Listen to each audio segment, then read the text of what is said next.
നിങ്ങൾക്ക് സമൂഹത്തിലെ നല്ല കുട്ടിയായിട്ട് ജീവിക്കണമെന്നുണ്ടോ? നല്ല പേരെടുക്കണമെന്നുണ്ടോ? മറ്റുള്ളവർ പറയണ അനുസരിച്ച് മറ്റുള്ളവരുടെ കീഴിൽ നിന്നിട്ടുണ്ടെങ്കിൽ നിങ്ങൾക്ക് നല്ല പേരെടുക്കാൻ പറ്റും.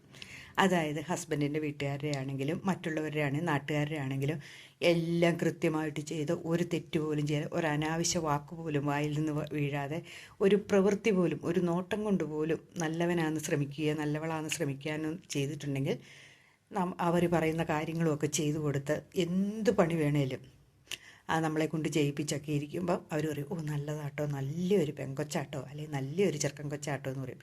അവരെന്ത് പറഞ്ഞാലും നമ്മൾ തിരിച്ചും പറയണില്ലെങ്കിൽ ഭയങ്കര നല്ലതാണെന്ന് പറയും.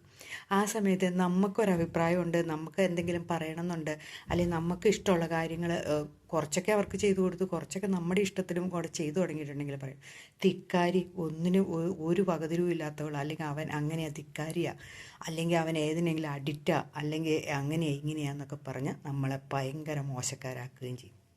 അപ്പം നമ്മൾ തീരുമാനിക്കണം നമ്മൾ നന്നാവണോ ചീത്തയാവണോ എന്ന്. നമ്മുടെ സ്വന്തമായ അഭിപ്രായങ്ങളുണ്ടെങ്കിൽ ഉണ്ടല്ലോ, നമ്മളെ ആരും ഇഷ്ടപ്പെട്ടു എന്നൊന്നും വരികയില്ല. അപ്പം നമുക്ക് സ്വന്തമായൊരു അഭിപ്രായം ഉണ്ടാകുക, നമുക്ക് വേണ്ടി ജീവിക്കുക. കുറേ കാലം കഴിയുമ്പോൾ ഇവരൊന്നും കാണത്തില്ല, നമ്മൾ മാത്രമേ കാണുള്ളൂ. അപ്പം നമുക്ക് വേണ്ടിയിട്ട് കുറച്ച് കാര്യങ്ങളൊക്കെ ചെയ്ത് നമ്മുടെ ജീവിതം സന്തോഷമാക്കാൻ ശ്രമിക്കുക. അതാണ് വേണ്ടത്. ശരിയാണെന്ന് ചിന്തിച്ച് നോക്കുക.